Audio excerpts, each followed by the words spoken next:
So we're going to look at 2019 question 10a.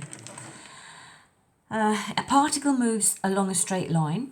The speed of p at time t is v, and we're given an expression for v is at squared plus bt plus c. A, b, c are constants. The initial speed of the particle is 15 meters per second, and after 2.5 seconds the particle reaches its minimum speed of 2.5 meters per second. Okay, so information given. We have an expression for v. So this is 2019 now. So we have an expression for v. V is equal to at squared plus bt plus c.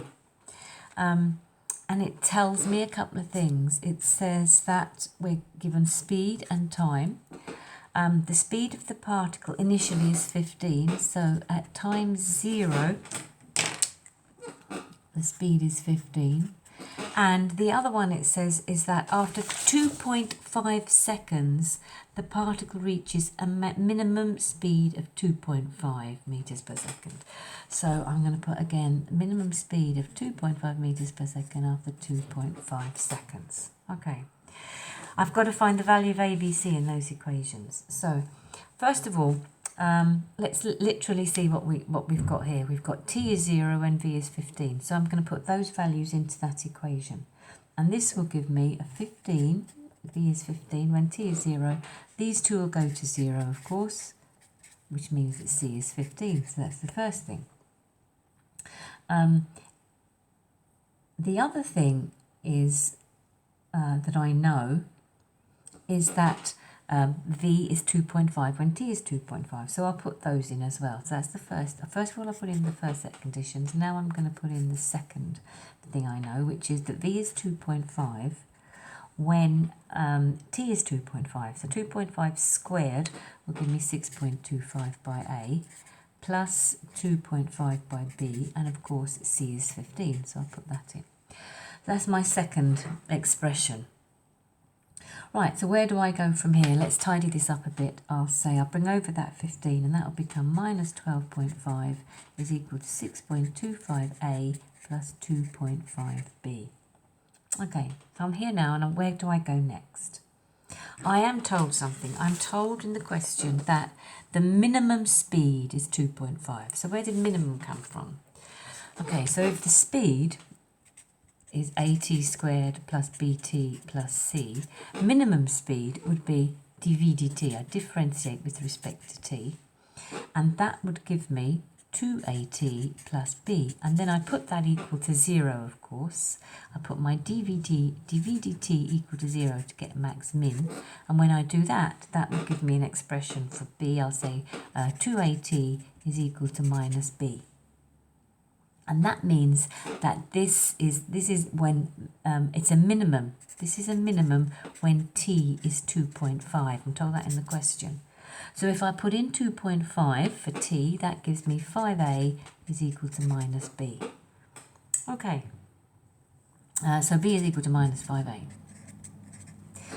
Now I'm going to use this information now, so substitute that into here, and that will give me an expression for a. So minus 12.5, I'm going to use this substitution into here, and this becomes minus 12.5 is equal to 6.25 times A plus 2.5 times B, and of course B is minus 5A.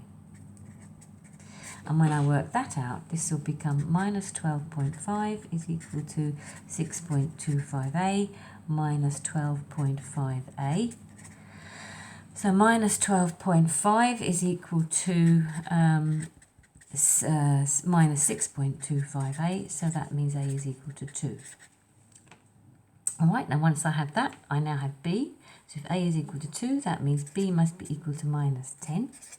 So now I have an expression for v. So what's v? V is equal to at squared, which is 2t squared, minus 10t plus 15. So this is my equation which I will use for probably the next part of the question.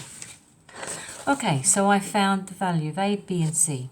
Second part says find the acceleration of P when t is 4 seconds. So this particle P, find its acceleration when t is 4 seconds. Right, well, what is acceleration? So the second part. Acceleration, of course, is dv dt, isn't it? So if I have a v of 2t squared minus 10t plus 15, then if I differentiate with respect to t, dv dt is going to be equal to 4t minus 10. And of course, find the acceleration when t is 4 means that dv dt, which is the acceleration, is equal to 4 is 16 minus 10. So that means my acceleration is equal to 6. And of course, that's meters per second squared. Okay, the third part of this question says find the distance travelled by p in the third second of the motion. Distance travelled in the third second. So the third second, of course, what's that? The third second is the distance travelled between t is equal to 2 and t is equal to 3. So this would be considered now for the limits.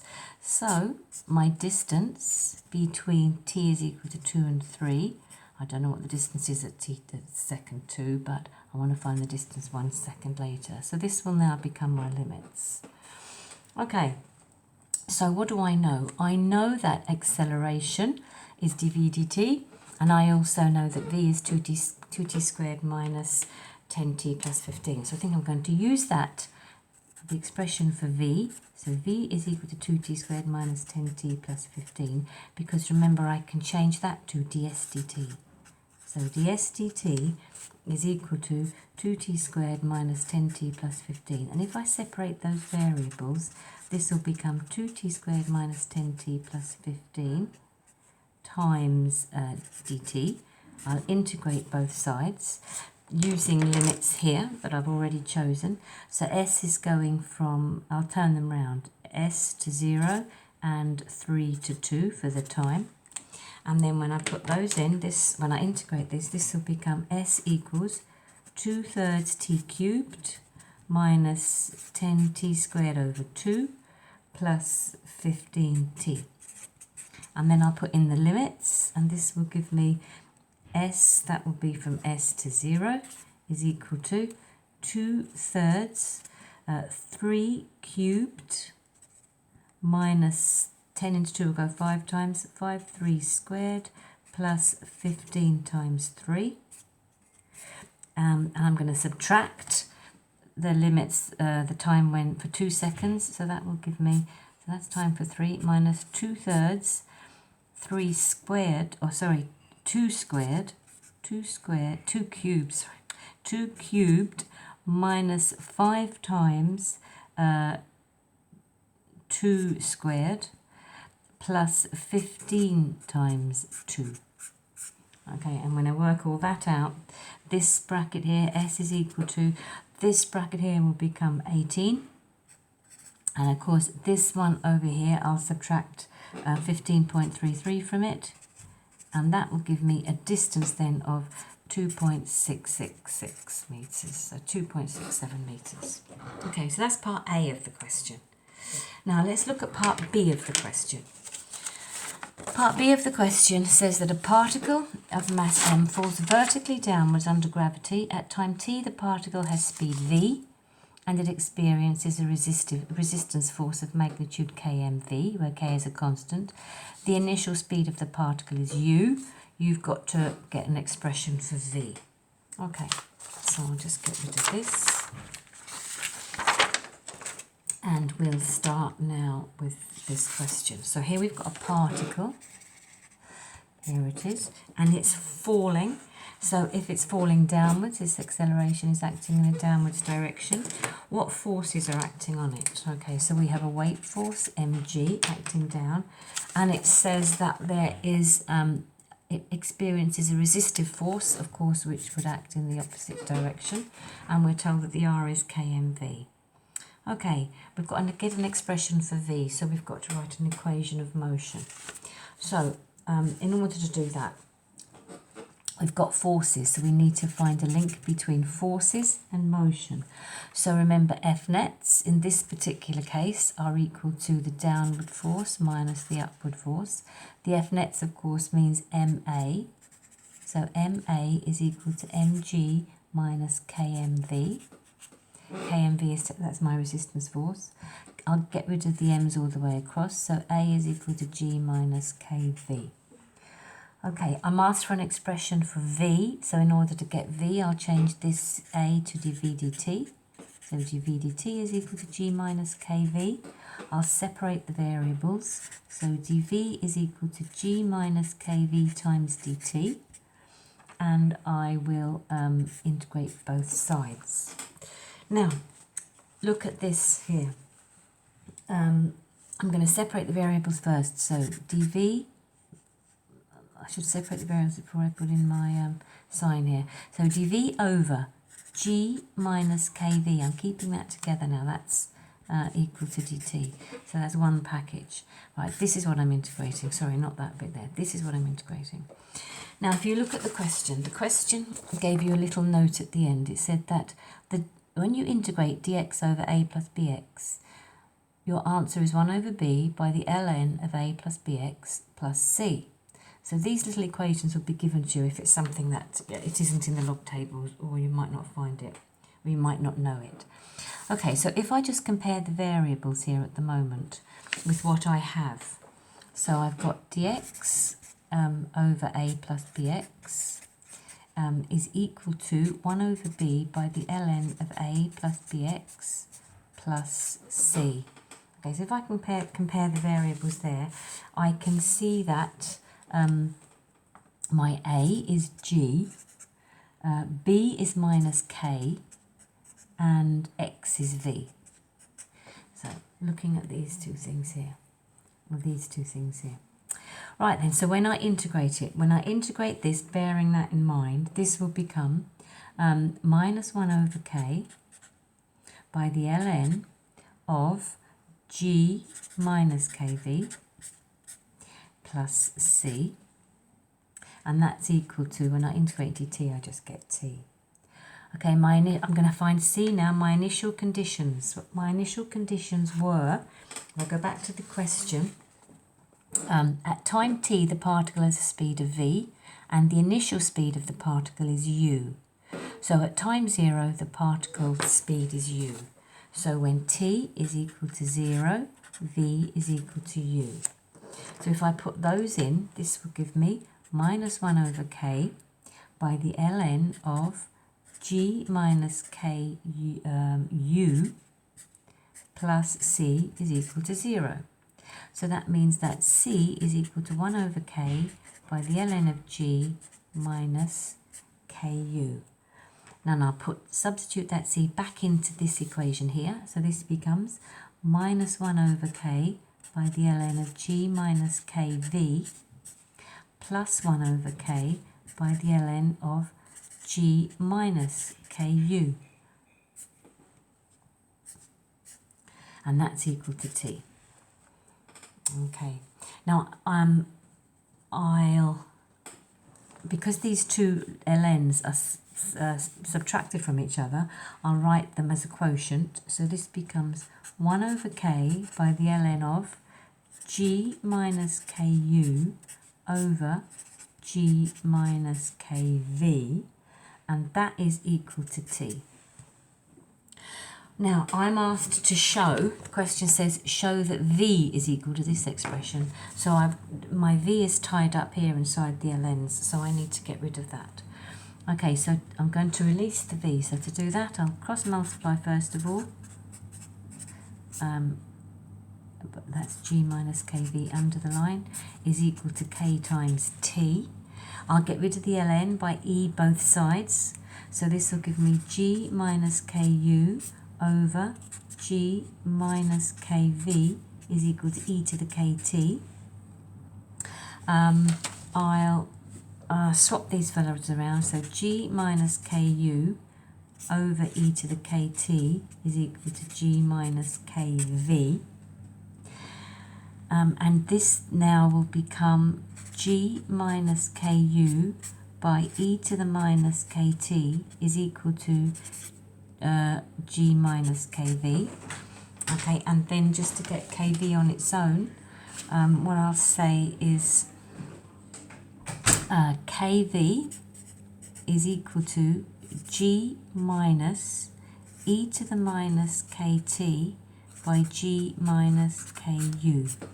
Okay, so I'm just moving this equation around here, and then of course finally v will become g over k minus e to the minus kt, and to get it looking like the equation inside on the exam question, g over k minus ku over k will just become u. So now I have it looking like this, so that's what I wanted to do. Now the last part says, if u is 9.8 and k is 9.8, find the distance travelled by the particle in 4 seconds. So u is 9.8 and k is 0.98. Find the distance travelled by the particle. Find the distance when t is 4. Okay, so I'm going to use this expression that I have now to do the next part. Right, so what do I know? I know that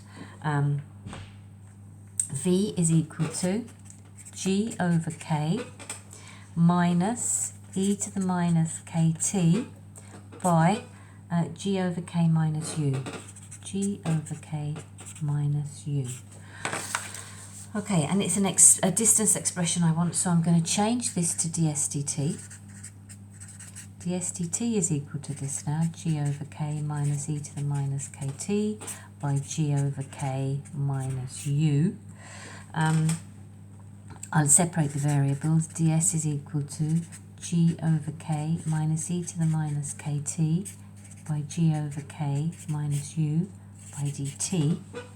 I'll integrate both sides. So when I integrate this side, it just becomes s is equal to, this will be g over k times t, because I'm integrating with respect to t, minus, this of course will become e to the minus kt over minus k by g over k minus u. Okay, they're constants. So I'm going to put in, because I'm going to put in values, so this is going to become s equals g over k times 4 for t. This of course will become a plus e to the minus kt. This will become minus 0.98 by 4 over 0.98. I've told k was at the beginning. Now inside these brackets here, g is 9.8 of course, over k is 0.98 minus u, which of course is 9.8. I'm told that in the question. Now when I work this out, this bit here, when I work this is 9.8 over 0.98, so 9.8 over 0.98 by 4. And when I work all of this fella out here, this will become 0.2, this part here, and this bit here will become 2.025. This is actually 40, because that's 10 times 4, so that's minus 0.2 by 2.025, and when you work all that out, put it into your calculator, you'll get 39.595 meters. So that's your distance travelled.